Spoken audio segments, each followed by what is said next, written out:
এই গণ অভ্যুত্থান এবং গঠন বইটি লেখার আগে আমি একটা মানবাধিকার সংগঠন করেছিলাম, আপনার প্রতিনিধি জানেন। এটা আপনাকে বলেছিলাম কি জাতীয় সাব কমিটি।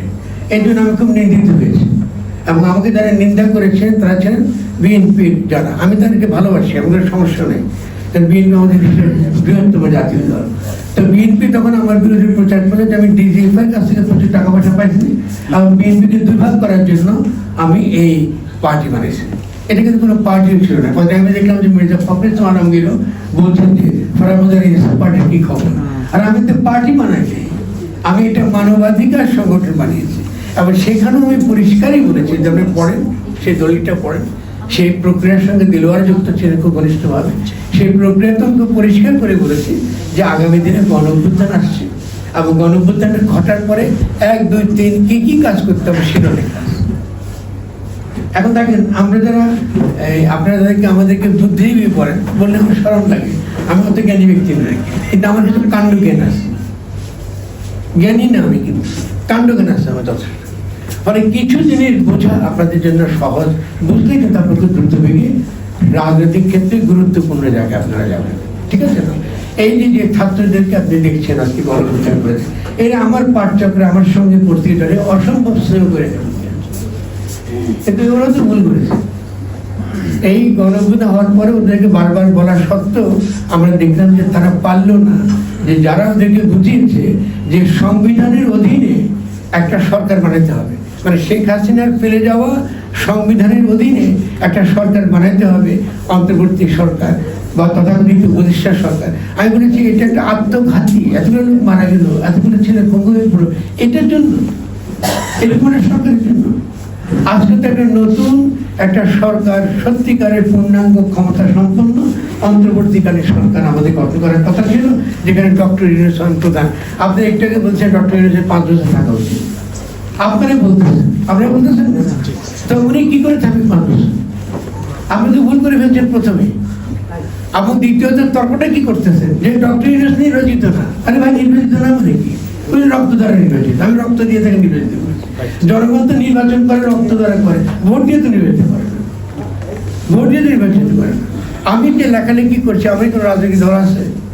কোনো দল নেই।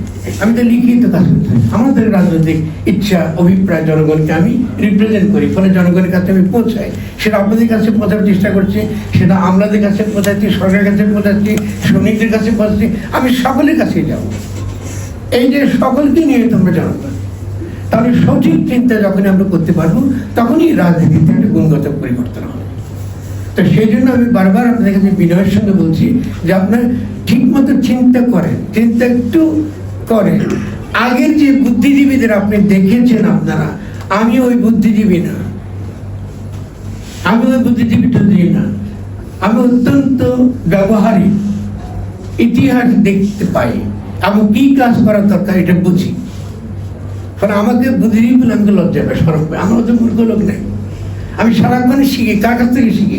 আপনাদের কাছ থেকে শিখি। এই একাত্তর বসে আমি বহু কিছু শুনছি, মানে আমি বসে থাকি শুনি, কারণ আপনারাই তো দেশ বদলাবেন, আমি তো করতে পারবো না, আমি তো একা, আমরা প্রত্যেকে তো একা, আমরা সকলে মিলে কিন্তু সত্যি এটা খুব এই উপলব্ধিগুলো যদি থাকলে আমরা বলবো। এখন আমি আপনাদের পক্ষ থেকে ডক্টর ইউনূসকে আমি কিছু কথা বলবো, তার প্রতি কিছু আপনাদের জানাবো। আমি বলবো তিনি কতগুলো বড় বড় ভুল করেছেন, এই ভুলের মাসুল আমাদেরকে আগামী দিনে দিতে হবে এবং আমরা আশা করবো তিনি এই ভুলটা নিয়ে শুধরাবেন। প্রথম ভুল তিনি করেছেন, একটা তো ধরুন সংবিধান অধীনে ঢুকে ফেললাম গণ অভ্যুত্থানকে, এটা ভুল।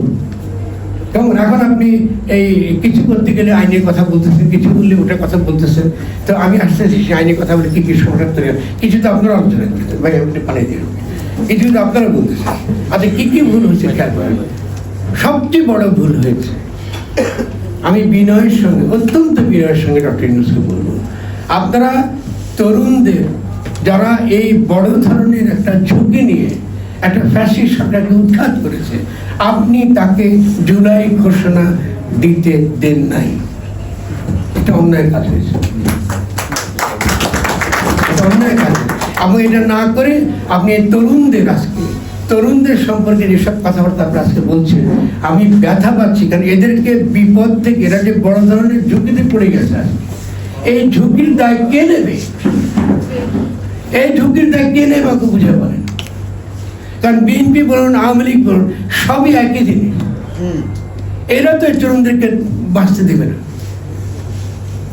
তারা আপনাদের এখানে বাবারা আছেন, বড় ভাইরা আছেন, তা আমার তো একটা কর্তব্য আছে। তো আপনি যে এই কাজটা করতে দিয়েছেন, যে জুলাই গণঅভ্যুত্থানের ঘোষণা দিয়ে দেন নাই, আপনি কি যুক্তিটা দিলেন? 2 নম্বর বলতেছেন আপনারা এটা দ্বারা এটা কি করবেন, আপনি একটা জাতীয় ঐক্যমত্য তৈরি করবেন। ভালো, জাতীয় ঐক্যমত্য তৈরি করবেন। আমি একটা কথা থেকে বলতে চাই যে আচ্ছা, বাপের নাম কি ছেলে দেয়? এটি ভাবে, খুব সোজা কথা, কঠিন কাছে বলি। বাপের নাম কি ছেলে দেয়? তাহলে ডক্টর ইউনূস গণঅভ্যুত্থানের ফল, উনি কিন্তু সন্তান, উনি গণঅভ্যুত্থানের সন্তান, উনি কিন্তু বাপ নন। খুব পরিষ্কার থাকতে হবে এটা। আমি এটা তাকে মনে করিয়ে দেওয়াটা আজকে কয় তারিখ দেখেন, আমি অনেকদিন একটা মাস করে আমি তাকে এটা মনে করিয়ে দিচ্ছি না, বাপের নাম ছেলে দেয় না। আপনি এই যে জুলাই গণঅভ্যুত্থান যদি ঘোষণা দিয়ে দিতেন, তাহলে 3টা মাত্র ঘোষণার দরকার ছিল আমার। 3টা কথা, যে আগামী দিনে গণ সার্বভৌমত্বের ভিত্তিতে বাংলাদেশ নতুন গঠনতন্ত্র প্রণয়ন করা হবে। 1 নম্বর কি? গণ সার্বভৌমত্ব, ইংরেজিতে কি বলে? পিপল সভারেন্টি বা পপুলার সভারেন্টি। জনগণই ক্ষমতা অধিকারী, জনগণের ঊর্ধ্বে কোনো আইন হতে পারে না। জনগণ যদি মনে করে ডক্টর ইউনূস আমার নেতা, তাহলে এটাই আইন। এবং এরপরে তার আদেশ বা তার ফরমানের দ্বারা দেশ চলবে। তার গণঅভ্যুত্থানের পরে তার ফরমানের দ্বারা দেশ চলবে, এটাকে বলে গণসার্বভৌমত্ব। আচ্ছা, এখন বলতে পারে যে কেন তার চলবে? এরকম কি হয়? হ্যাঁ হয়। কেন? যখন সেনাবাহিনী ক্ষমতা আসে, তাহলে কি হয়েছে? সেনাবাহিনী ক্ষমতা কি করে চলে? সংবিধান স্থগিত রাখে, ফরমান দেয়, তাই না? তাহলে ডক্টর ইউনূস, যিনি জনগণের অভিপ্রায়ের প্রতিনিধি এবং রক্ত দ্বারা নির্বাচিত, তো উনি ফরমান দিয়ে দেশ চালাতে পারবেন না কেন? পারে না। এখন তিনি কি করলেন? এই যে ঝামেলার মধ্যে ঢুকলেন, ঢুকা এর পরবর্তী ভুল তিনি কি করলেন? তিনি রাজনৈতিক দল আর জনগণকে এক কাতারে ফেলাইছেন। রাজনৈতিক দল মানে তো জনগণ না, গণ এবং দল তো এক না। রাজনৈতিক দল একটা ক্ষুদ্র অংশের প্রতিনিধি হইতে পারে, তাও সে প্রতিনিধি কিনা সেটাও বিচার সাপেক্ষ। আমরা জানি না সে জনগণের প্রতিনিধিত্ব করে কিনা, কারণ সেটা তখন দেখতে হবে সে করে কিনা। যদি সে করত, তাহলে আজকে রাজনৈতিক দলগুলো তো ইতিমধ্যেই বাংলাদেশের সংবিধানের কি কি সংস্কার দরকার এইটা তারা দিত না, কাগজে কলম দিত তো ভাই। ওরা কি কি সংস্কার চায়, ওরা কেউ দিচ্ছে? শুনছে? ওরা কোনো লিখিত কিছু দিচ্ছে যেমন এরকম বাংলাদেশ চাই? কেউ দেখছে? তা দেয়নি, তার নিজের ক্ষমতা দেবে। ওদের মধ্যে একটা লোকের কথা বলেন, ওদের বুদ্ধিজীবীদের, যে বুদ্ধিজীবীরা তাদেরকে এরকম একটা গঠনতন্ত্র করতে হলে কি কি লাগবে এটা বুদ্ধি দিতে পারে, তারা লিখতে পারে। ওটা নাই, থাকলে দিতেই না। তো আমরা বিএনপি আমরা এটা চাই কি, আমরা বিভিন্ন ধর্মে এটা চাই, তারা গঠনতন্ত্রের সম্পর্কে নতুন যে ধরনের কনস্টিটিউশন দরকার, তারা কি কি থাকবে এইটা তারা প্রস্তাব করতে তারা চায়নি। তো ইউনূস সাহেব কি করলেন? উনি বাইরে থেকে কিছু লোকগুলোকে, এলিট অফিসার, রাজনীতির সঙ্গে তাদের কোনো সম্পর্ক নেই, জনগণের সঙ্গে তাদের কোনো সম্পর্ক নেই। তারা আমাদের মধ্যে পাগল বুদ্ধিজীবী না, জনগণের কাছে এরকম না। উনি ধরে ধরে মার্কিন যুক্তরাষ্ট্র থাকে, তাকে ওখান থেকে ধরে ধরে উনি বসায় দিলেন গণঅভ্যুত্থান করে। এরা কাকে রিপ্রেজেন্ট করে?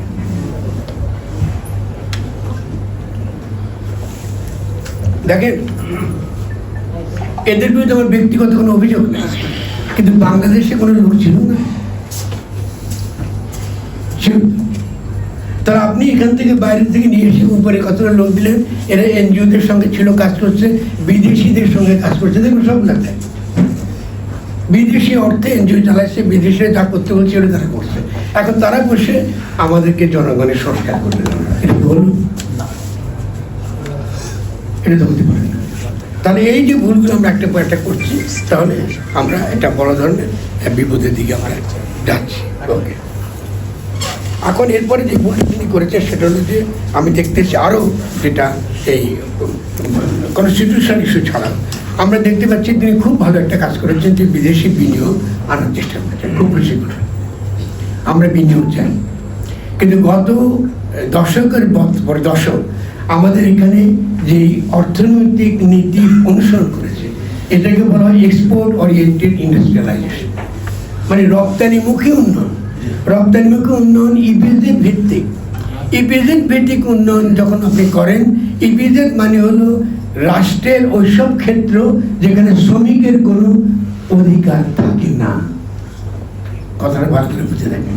ইপিজেড মানে সেই জায়গা যেখানে সস্তা শ্রম আপনি বেচেন, আপনি নিজের কৃষিকে ধ্বংস করেন, আপনি জীবন জীবিকা যেগুলো আছে জনগণের, এই জীবন জীবিকা ধ্বংস করা, তাদের 13 বছর 14 বছর 15 বছর 16 মাসের মেয়েগুলোকে আপনি ধরে নিয়ে এসে শহরে নিয়ে আসেন, শহরে নিয়ে এসে আপনি এক্সপোর্ট ওরিয়েন্টেড ইন্ডাস্ট্রি তাদেরকে কেন মানেন? কেন ওদেরকে সস্তা বেচা যায়।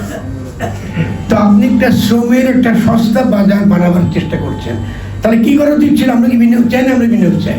আপনি কি করা উচিত ছিল? প্রথম উচিত ছিল ম্যাক্রো ইকোনমিক পলিসি, এই যে আমার এই রপ্তানিমুখী উন্নয়নের যে নীতি, এটা বাদ দিয়ে প্রথম উচিত ছিল আমার একটা উন্নয়ন নীতি যেটা জনগণের উন্নতি সমৃদ্ধি এবং তার জীবিকা নিশ্চিত করে, এরকম একটা নীতি আগে, তারপরে বিনিয়োগের কথা। এখন আপনার দেশে এলন মাস্ক এসে গেছে, উনি সাদা চামড়া সাহেব, উনিকে বলে হোয়াইট সুপ্রিমেসিস্ট, উনি ট্রাম্পের পক্ষে। আপনারা এর আগে মার্কিন যুক্তরাষ্ট্রের ওয়ার অন টেরর দেখছেন, এই দ্বারা একটু বিপত্ত একটু কি মাদ্রাসার বলা ছেলে মেয়ে আপনাদেরকে নামাজ কালাম করতেন, আপনারা হবেন জঙ্গি। তো আগামী দিনে যখনই আপনি আপনার অধিকারের কথা বলবেন, আগামী দিনে আপনাকে আবারও জঙ্গি বলে দমন করা হবে।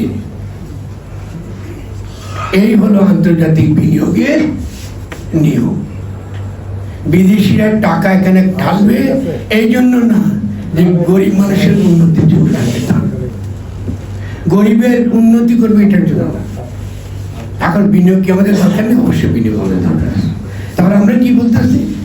আমরা ডক্টর ইউনূসকে বলতেছি বিনিয়োগের সঙ্গে আপনি আগে আভ্যন্তরীণ অর্থনৈতিক নীতি আমাদেরকে দেন। আপনি কি করে এই টাকা বিদেশ থেকে আনলে কোথায় খরচ হবে, কি করে খরচ হবে, এই যে শ্রমিকরা মাসের শেষে তাদের মজুরি পাবে কিনা, এটা আমাকে নিশ্চিত করেন। তারপরে আপনি জাগিয়ে আনেন, অসুবিধা নেই, ঠিক আছে? আর আমরা এরপরে বিপদটা খেয়াল করেন, আমরা এই ভূরাজনৈতিক লড়াইয়ে আমরা মার্কিন যুক্তরাষ্ট্র বনাম চীনের দ্বন্দ্বে ডুববো না, বা বাংলাদেশ বনাম ভারতের দিল্লির দ্বন্দ্বে আমরা ডুবো। দিল্লির বিরুদ্ধে আমাদের মেলা হয়ে গেছে। আমরা দেখেন ওয়াকফ সম্পত্তি তারা কিন্তু উঠাই দিচ্ছে, ক্যালকুলেশন আপনার জানেন তো, ফলে মুর্শিদাবাদে কিন্তু দাঙ্গা হয়েছে। এবং তার মানে হলো ভারতও অ্যাক্টিভলি চেষ্টা করছে বাংলাদেশের বিরুদ্ধে দাঙ্গা লাগাতে। এই যে করছে এইটা দমন করবেন কি? আপনার তো সেই ক্যাপাসিটি নাই, আপনার ক্যাপাসিটি নাই। অন্যদিকে আমাদের এই ভাইরা যাদেরকে আমরা ভালোবাসি, আমাদেরকে তারা ভুল বোঝে, তারা ফরানদেরকে গালি দেন, অসুবিধা নেই। কিন্তু আপনারা যদি একটা এই বাঙালি জাতিবাদের বিরুদ্ধে ইসলামী জাতিবাদের ঝান্ডা খাড়া করেন, বাংলাদেশকে একটা মধ্যপ্রাচ্যের যুদ্ধক্ষেত্র বানাবেন, প্লিজ একে বিনয় করে আপনারা রক্তক্ষয়ের দিকে যাবেন, এটা করবেন। আমাদের এই ধর্ম, এটা আমাদের ধর্ম, আমার মূল্যবোধ, আমার সংস্কৃতি, আমার নীতি নৈতিকতা, এটার অন্তর্গত। আমি এটার মধ্যে এটা বাদ দিয়ে, ইসলাম বাদ দিয়ে করে বাঙালি গঠন করা যাবে না, পরিষ্কার। কিন্তু কি করে করব, তার কি মূল্যবোধ আমি গ্রহণ করব, আর কি বাদ দেব, এটাও তো ইসলামই বলবে। আমার তো ইসলামেতে কোনো জাতিবাদ নেই, আপনি জাতিবাদ কেন করেন?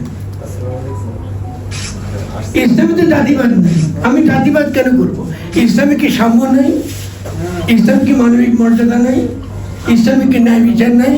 ইসলামে কি শ্রমিকের ঘাম শুকাবার আগে মজুরি পরিশোধ করার নিয়ম নাই? তো আপনারা হুজুররা ওগুলা কেন বলেন না? ওগুলা কেন বলেন না? জনগণের পক্ষে যে কথাগুলো আসা উচিত আছে। আপনাকে আমরা মুসলমান, আমরা দুনিয়া জয় করবো, ভারতের আক্রমণ করবো, ওকে মারবো, এই যে হিন্দুদেরকে মারবো, এগুলি কেন বলেন? এভাবে আমরা চলতে পারবো? আপনার কার দ্বারা প্রভাবিত হচ্ছে এটা তো পারে না।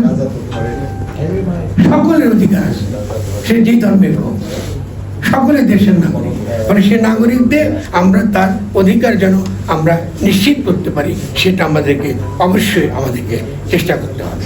তাহলে আমাদের খেয়াল করতে হবে। দেখেন, আমি যে কথাগুলো বারবার বলছি যে জনগণের অভিপ্রায় বারবার কিন্তু বলতেছে। আমি খুবই খুশি হয়েছি যে দেলোয়ার এই কথাগুলো বলছে, চেষ্টা করছে তারা, এবং জনগণের অভিপ্রায়টা বাস্তবায়িত করা, এটাকে বলে গণতন্ত্র। জনগণের ইচ্ছা, আপনাদের আকাঙ্ক্ষা আছে, আপনি কেউ কৃষক, আপনার একটা ইচ্ছা আছে, আপনি নারী, আপনার একটা ইচ্ছা আছে, আপনি বিভিন্ন ক্ষেত্রে আপনার কিছু ইচ্ছা অভিপ্রায় আছে, এটাকে রাষ্ট্র বাস্তবায়ন করবার একটা ব্যবস্থা করে দেয়, এটাকে বলে গণতন্ত্র। গণতন্ত্র মানে নির্বাচন, এটা ভুয়া।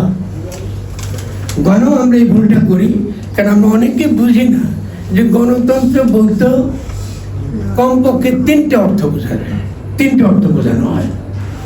একটা বোঝানো যেটা মতাদর্শ, এক নায়কতন্ত্র বনাম গণতন্ত্র, মানে গণতন্ত্র একটা মতাদর্শ যেখানে জনগণ মুখ্য, জনগণের ইচ্ছা অভিপ্রায়টা আগে আসবে, তার স্বার্থ দেখতে হবে, এটি হলো মতাদর্শী।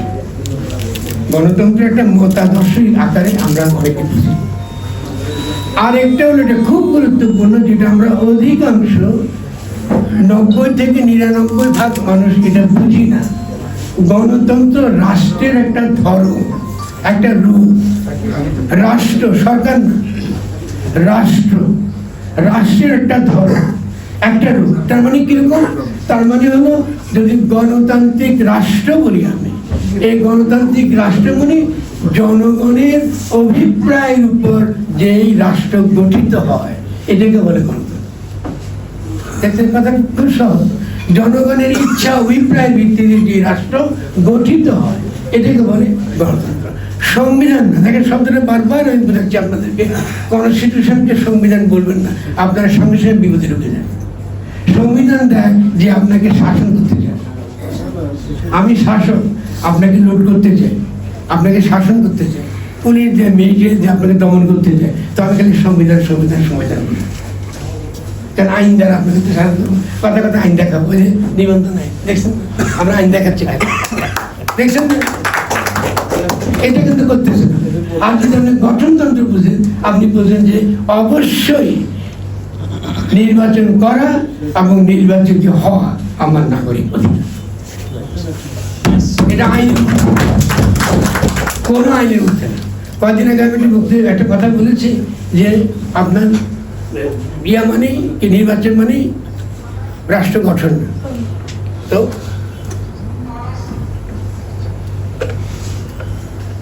বড় বড় দলগুলো রেস, ওরা আমাদের সবগুলো বলে, আমাদের ভাইরাও সাংবাদিক ভাইরা প্রচার করছে, ঠিকই করেছেন তারা। তো যারা রাগ করেছেন আমার উপর, তাদেরকে বললাম, ভাইরে এত বছর রাজনীতি করো তোমরা, সরকার আর রাষ্ট্র এক জিনিস, এটা কি বুঝো? সরকার এক জিনিস আর রাষ্ট্র অন্য জিনিস। নির্বাচন করি আমি সরকারের জন্য, আমরা যখন নির্বাচন করি সেটা কি করি? সরকার গঠনের জন্য, রাষ্ট্র গঠনের জন্য করি না। রাষ্ট্র গঠনের জন্য গণঅভ্যুত্থান করতে হয়, বুঝতে পারছি কথাটা কি? দেখেন এই ভুলগুলো খেয়াল করছে, আপনার মাথার মধ্যে এগুলো নাই। আপনারা রাষ্ট্র এবং সরকার গুণন পাকায় ফেলেন। তো বিএনপি যখন বলে এই ফরামত খুব খারাপ লোক, উনি নাকি নির্বাচন চান, অবশ্যই নির্বাচন চাই, কেন দিব? সরকার নির্বাচন তো অবশ্যই চাইব। তো আগে রাষ্ট্রটা বানাও। কেউ ঘরের ঠিক নেই, আমি ঘর দখল করবো, ঘর ভাঙ্গা, ঘরের খুঁটি নেই, কিচ্ছু নেই, ঘর লাগবে, আমি ঘর দখল করবো, এটা হলো? তাহলে সরকার নির্বাচন আর রাষ্ট্র গঠন দুটো সম্পূর্ণ আলাদা বিষয়। অবশ্যই সরকার গঠনের জন্য নির্বাচন লাগবে, এর বিরুদ্ধে আমি কখনো বলি না। শুধু তাই না, আমাকে রাষ্ট্র গঠনের জন্য নির্বাচন লাগবে। সেই নির্বাচনকে কি বলা হয়? বলা গণপরিষদ নির্বাচন, এক জিনিস না। গণপরিষদ নির্বাচন আর সরকার নির্বাচন, জাতীয় সংসদ নির্বাচন এক জিনিস না। আপনি দেখেছেন এটা বারবারই বড় বড় দলগুলো এগুলো বিভ্রান্ত করে, আমাদের কনফিউজ করে, আপনাদের কিন্তু বিভ্রান্ত করে। ফরামুদ্দ সাহেব উনি বড় বড় কথা বলে, উনি তো বুঝি নির্বাচন চান, আমি কি নির্বাচন চালান না কোথায়? যদি তোমরা উদ্বোধন করতে পারতা, তাহলে তো আজকে তোমরাই থাকতা ক্ষমতা। Yes, right. তোমরা তো পারো না। তোমরা তো পরাজিত শক্তি, শেখ হাসিনার পরাজিত শক্তির মতো। এখন তোমরা ঢুকতেছো কি কথা বলে? নির্বাচন নির্বাচন বলে। এই জন্য আমি বারবার বলি, নির্বাচনের কথা যারা বলে এটা লুটেরা এবং মাফিয়া শ্রেণী, যারা এসালামের টাকা, ওই ওদের টাকা চলে। আপনারা যারা অতি সাধারণ মানুষ, পকেটের টাকা খরচ করা, জনগণের চাঁদা তুলে নির্বাচন করতে চান, আপনারা ওই দলের নাই। Yes, yes. মানে এই যে কথাটা যদি বুঝেন, তাহলে এটাও বুঝবেন আমি কেন এখানে আসছি। এটা গণতান্ত্রিক সংগ্রামের অংশ। কিন্তু আপনারা যদি আমার কথা না বুঝেন, আমার ভাষা না বুঝেন, আপনারা ভুল করবেন। আমি ভুল করলে এই সারা জীবন এই নিবন্ধন পাইনি, আরে হায় হায় নিবন্ধন পাইনি, নিবন্ধন দিল না, আইন দিল না। আরে নিবন্ধন দিবে তোরা কারা? নিবন্ধন দিবে তোমরা কারা? হু আর ইউ? Yes. আমি নির্বাচন করবো, আমার জনগণের মধ্যে আমি আছি, আমার অধিকার আছে, কি করবো না। আমার জীবন ব্যবস্থা, আমার দৈনন্দিন জীবন, সমস্ত ক্ষেত্রে আমার একটা অধিকার আছে আমার জনগণকে রক্ষা করা। আমাদের আগে একটা গ্রাম সমাজ ছিল, ওখানে আমরা কি বলতাম? সমাজ বলতাম। মুরব্বীরা ছিল, আমাদের কি যখন ঝগড়া বিবাদ হতো আমাকে কি করতাম? শালির বসাতাম। মনে আছে না আপনাদের? জমি নিয়ে গন্ডগোল, শালির বসে সমাধান হয়ে গেছে। পারিবারিক দিচ্ছে, শালির বসে সমাধান হয়ে গেছে। এখন ওখানে চলে আসছে হাইকোর্টের মধ্যে। এটা রাষ্ট্র হলো? এই রাষ্ট্র চাই কোথা থেকে গরিব মানুষগুলো পাবে? তাহলে আমাকে সমাজটাকে তো আমার নতুন করে বানাতে হবে। সমাজের প্রত্যেকটা ক্ষেত্রে বিভেদ বিভাজন ঘটে গেছে, এই সমাজটাকে তো সমাজ বানাতে হবে। সমাজের উঠে তো রাষ্ট্র হতে পারে না, রাষ্ট্র তো খালি সমাজের অভিব্যক্তি। তাহলে এগুলো আমাদেরকে খুব গভীরভাবে এগুলো আমাদেরকে ভাবতে হবে। এই জন্য আমি ডক্টর ইউনূসের কাছে অত্যন্ত বিনয়ের সঙ্গে, আমি ওনাকে অত্যন্ত ভালোবাসি। আপনারা জানেন আমরা লড়তেছি অন্তর্বর্তীকালীন সরকারকে যে কোনো মূল্যে রক্ষা করার জন্য। Yes. আমরা যে কোনো মূল্যে রক্ষা করবো, কিন্তু আপনি ভুল করতে পারবেন না, কারণ আপনার ভুলের উপরে আমাদের জীবন নির্ভর করছে। Right. আপনি ভুল করতে দেবো না আপনাকে আমরা, তাহলে আমাদের কথা শুনতে হবে এবং আমরা অতি দ্রুত আপনার সঙ্গে দেখা করতে চাই। এই কথা পরিষ্কার করা হচ্ছে। আমাদেরকে সময় দিতে হবে। আপনি বড় বড় দলের সঙ্গে কথা বলেন কেন? ওরা কি রাজনৈতিক দল? প্রমাণ কি রাজনৈতিক দল? এই যাদের সঙ্গে আপনি কথা বলতেছেন, বলছেন ওরা রাজনৈতিক দল, ওরা কোন আইনে রাজনৈতিক দল হচ্ছে? গণপন্থা তো হয়ে গেছে। জনগণের আইন তো ভিন্ন রকম। আচ্ছা ঠিক আছে, যদি করতেও চান, আমি ডক্টর ইউনূসকে বলবো, তাহলে ওদেরকে আপনি কেন আগে নির্বাচন করে তার নিজের দলের মধ্যে নির্বাচন করে আসতে বললেন না? Yes. তাদের যে নেতাগুলো আছে, এগুলো কি তার জনগণের, তাদের যে দলের যে এই সদস্য, তাদের প্রতিনিধি? ওরা কি গণতন্ত্রে বিশ্বাস করে? যদি বিশ্বাসই করে, তাহলে আপনার উচিত ছিল প্রথমেই কথা বলা যে আপনারা নির্বাচন করে আসেন, আপনি কাউন্সিল করেন, তারপরে আসেন। বলছেন না? তাহলে উনি কেন এই লুটেরা মাফিয়াদের সঙ্গে বসলেন? কিসের যুক্তিতে? কিসের যুক্তিতে তিনি বসলেন? এরা তো গত এতটা বছরের কাজটা করছে। হ্যাঁ বুঝলাম, বিএনপি অত্যাচারিত হয়েছে, বিএনপি বিভিন্ন রকম তার হামলা হয়েছে, মামলা হয়েছে। এখন কি দেখতেছি? কোন বিএনপির চেহারা দেখতেছি আমরা? তাহলে আমরা মনে করি যে আমরা ছোট ছোট যে দলগুলো আছে, আমাদের দিক থেকে বিনয়ের সঙ্গে আমরা ডক্টর ইউনূসের সঙ্গে 100 আছি। কিন্তু আমরা কথা বলবো, আমরা কথা বলবো এবং আমাদের কথা শুনতে হবে, আমাদের কথা শুনতে হবে। এবং আমরা অতি দ্রুত চাইবো যে তিনি আমাদেরকে একটু কথা বলার সুযোগ দেবেন, যেন এই কথা বাইরে কথা না বলে এই কথাগুলো তার সামনে আমরা করে দেওয়া উচিত। এখন 50টা করে দেওয়া আছে। হ্যাঁ, আমরা আরো যত দল আছে সব দল নিয়ে যাবো। হ্যাঁ, 50টা কিন্তু আমাদের সাথে সংগতি করছে প্রায় 93-94টার মতো। আপনি বড় বড় রাজনৈতিক দলের সাথে কথা বলবেন, আমাদের সাথে কথা বলতে হবে না। ঠিক, এটা হবে। আমরা ডিসিশন আপনার সাথে কথা বলতে চাই আপনি গণতন্ত্র কোন দিকে আমরা নিতে চাই। এবং মনে রাখবেন যে গণ-অভ্যুত্থানের সবচেয়ে কঠিন সময় আমরা মাঠে ছিলাম। এবং সেই কারণে আপনি আমাদের সবচেয়ে বেশি প্রিয় মানুষ। আমরা আপনার মূল্য বুঝবো, আমরা আপনার মর্যাদা বুঝবো।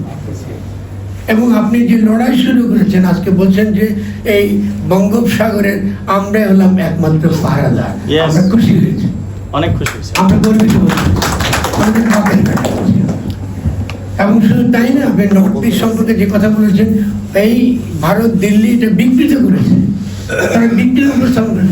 আপনি খুবই সুন্দর কথা বলেছেন যে এই অঞ্চলের যদি উন্নতি হয়, আর্থিক উন্নতি হয়, বৈষয়িক উন্নতি হয়, তার সুফল আমরা সকলে পাবো উত্তর পূর্ব ভারত থেকে আরম্ভ করে।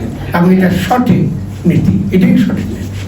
এবং সেক্ষেত্রে আমরা মনে করি যে অবশ্যই আমাদের সীমান্তের পাশে যারা আছেন ভাই বোনরা, যারা গণতন্ত্রে বিশ্বাস করেন, যারা পারস্পরিক আত্মমর্যাদায় বিশ্বাস করেন, আমাদেরকে সম্মান করেন, আমরা তাদেরকে সম্মান করি। আর যদি আমাদেরকে সম্মান না করেন, আমরা কিন্তু উত্তর দিতে জানি। আমরা কিন্তু হাসিনাকে এখান থেকে তাড়াই দিচ্ছি, সেই হাসিনাকে তাড়িয়ে দিচ্ছি। ফলে আমাদেরকে এত ক্ষুদ্র মনে করবেন না আমাদের শক্তিকে। ফলে আমরা কিন্তু বন্ধুত্ব চাই, বন্ধুত্ব চাই, আমরা মৈত্রী চাই এবং ভালো মৈত্রী চাই। আপনি আমার ঘরের মধ্যে দিয়ে আপনার রাস্তা নিয়ে চলে যাবেন আর আমার কিছু দিবেন না পয়সা করে, কোনো উন্নয়নের খবর নেই, তাই শোষণই করবেন, এটা তো হবে না। পারস্পরিক উন্নতির মধ্য দিয়ে আমরা এখান থেকে আমরা যাব। তো আমরা মনে করি এই ব্যাপারগুলো আলেম আসলে এইগুলোর মধ্য দিয়ে আমরা যখনই আমরা যাব, এবং আশা করি আপনারা আমার কথাগুলো একটু মনের মধ্যে নেবেন।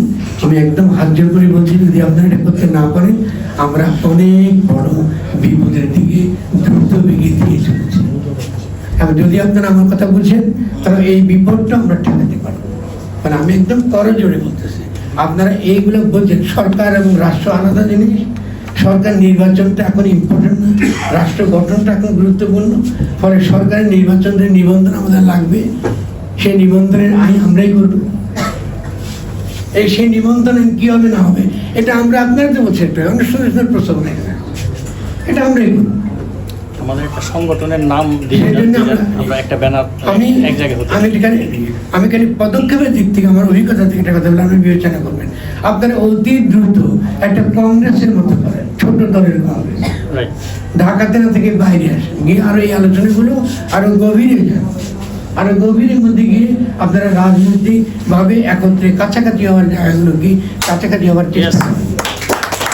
কাছাকাছি হওয়ার মধ্য দিয়ে আপনারা দেখবেন শক্তিশালী হয়ে গেছে।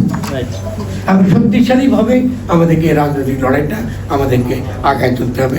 আমি বিশ্বাস করি আপনারা জয়ী হবেন, যদি আমার মতো এই একটু কাণ্ডজ্ঞান থেকে আমি যে কথা বলি, যদি আপনারা একটু বোঝেন, আপনাদের মনের কাছে পৌঁছাতে পারি, আমরা জয়ী হব ইনশাআল্লাহ।